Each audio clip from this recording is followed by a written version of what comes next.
Hello and welcome to Minecraft Studio's video.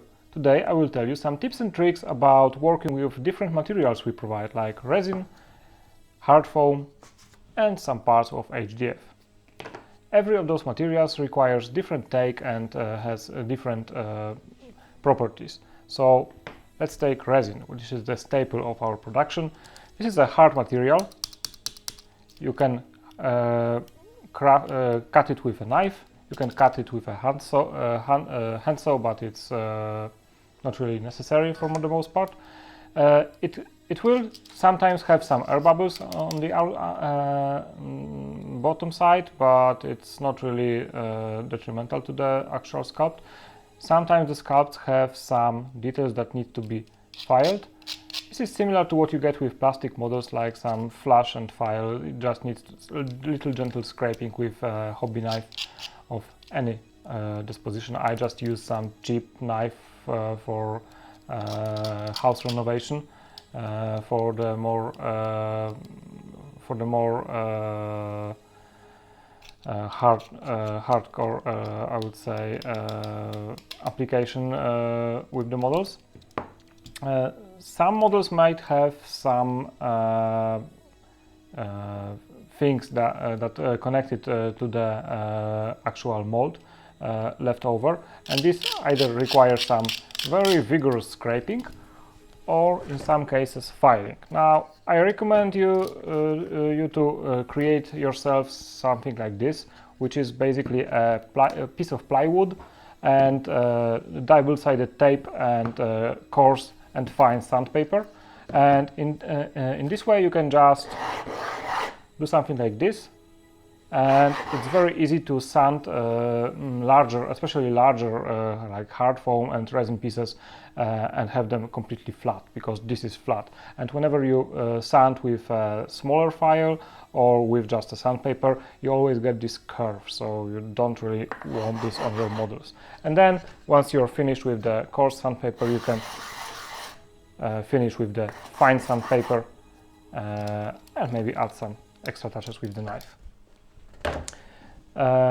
Some of those models might require you to glue some pieces.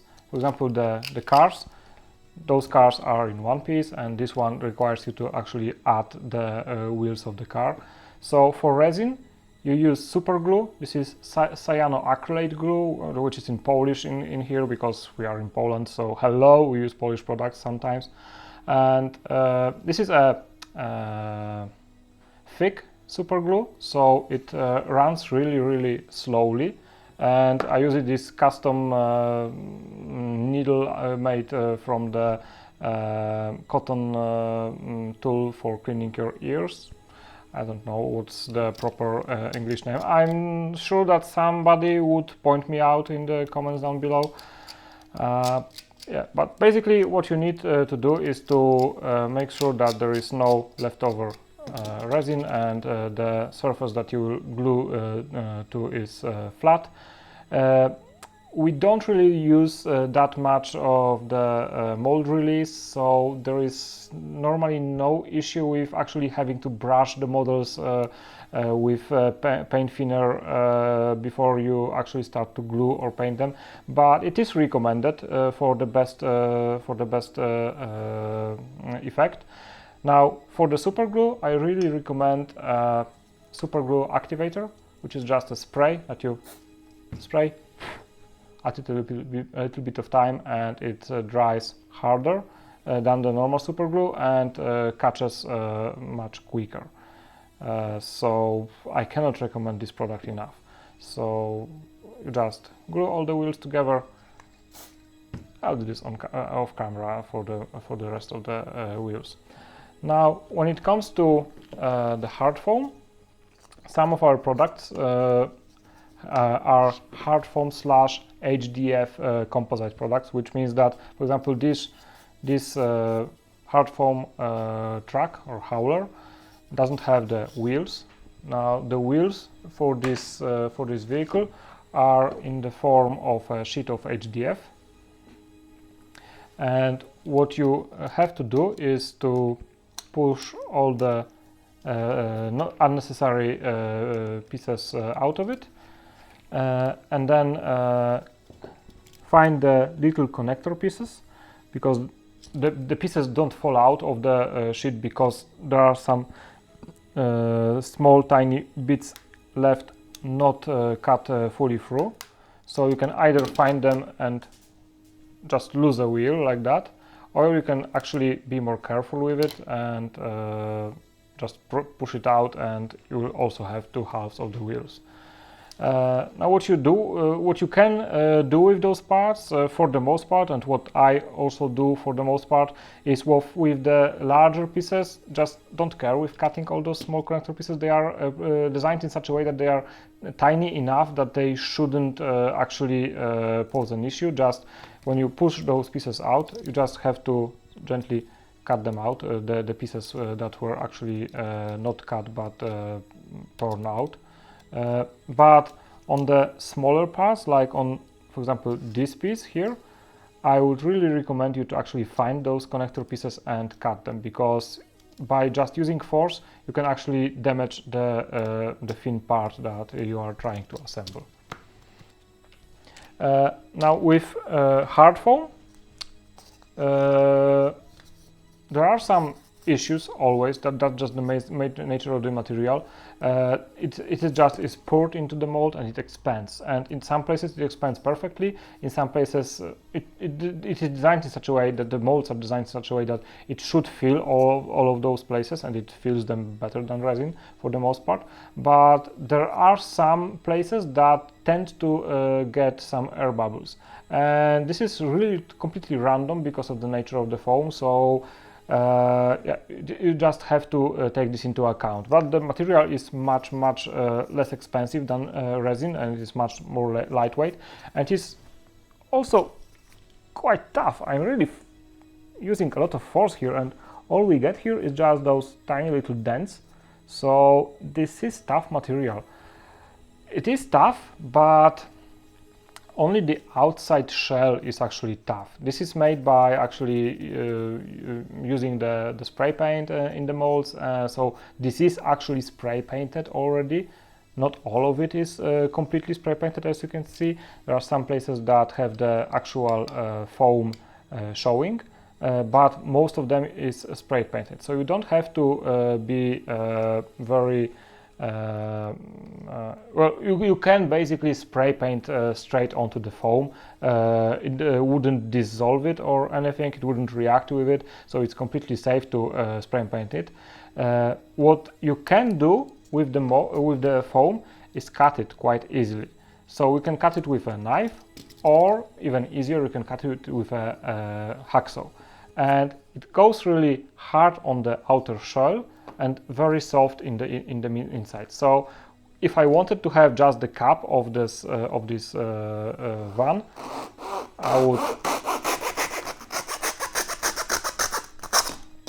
It takes absolutely no time to cut through it. So it's very easy and very fun actually to use in various conversions. So if you want to have a semi-truck, not a van with this funny little cab, it's very easy to work with. Now the thing is that you are left with this porous side that has all of those air bubbles. Now you can easily use some plastic art to actually cut it, and this will glue with super glue quite easily. So if we are to make a conversion right here, yeah, there's glorious conversion of absolute foolishness.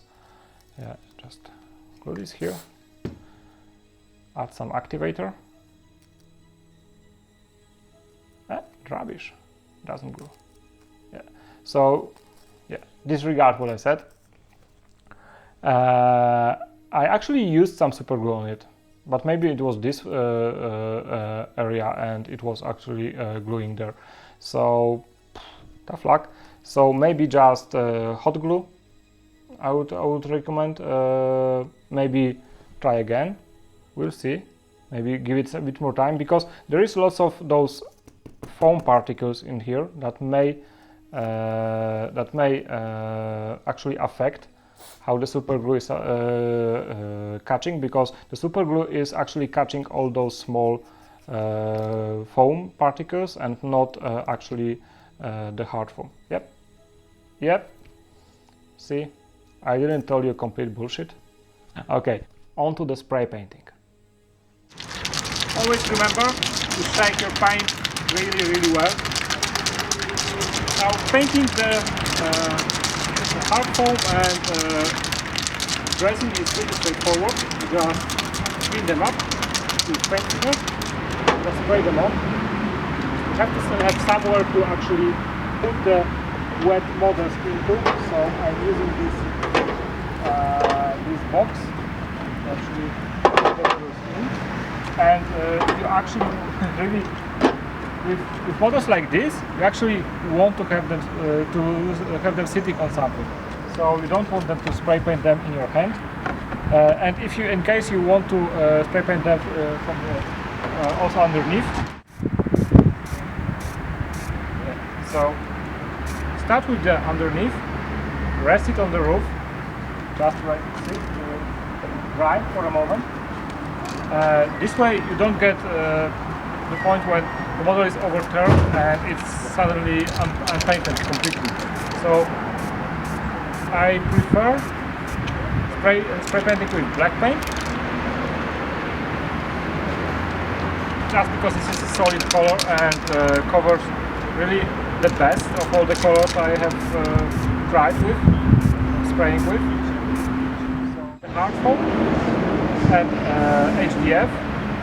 This is already spray painted as it comes from the mold, but you have to spray paint some of the areas that didn't get enough spray paint in the mold because of the angles inside, and you want to spray paint all the HDF. So I start with the underside, just to have somewhere to rest it on so it dries.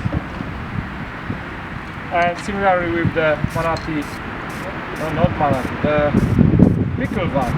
Yeah, pickle one, that's the name.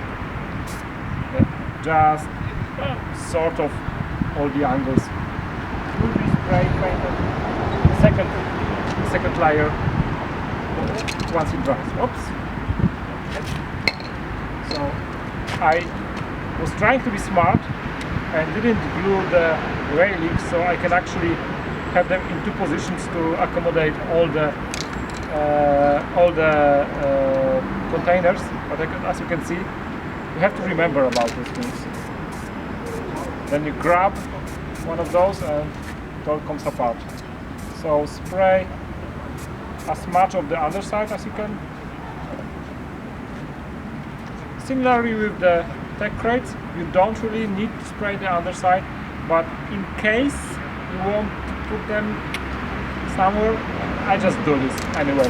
I just always spray paint the underside of all my models. Spray painting the cars once the underside is dry. I prefer to first seal it with the black undercoat and then work the preferred color. But what you can also do, and I'm already running out of the area to spray on, so I'll just use this building because it will still be spray painted black and the black covers the grey easily. I'll just use the grey to actually spray paint it. And it might not look like as much, but it's really is the difference for working with airbrush. If you are spraying on the pure resin with absolutely no paint on, or undercoated resin. So it might look like the same color, but it is. Yep. I'll just continue with this and we'll pick up it later.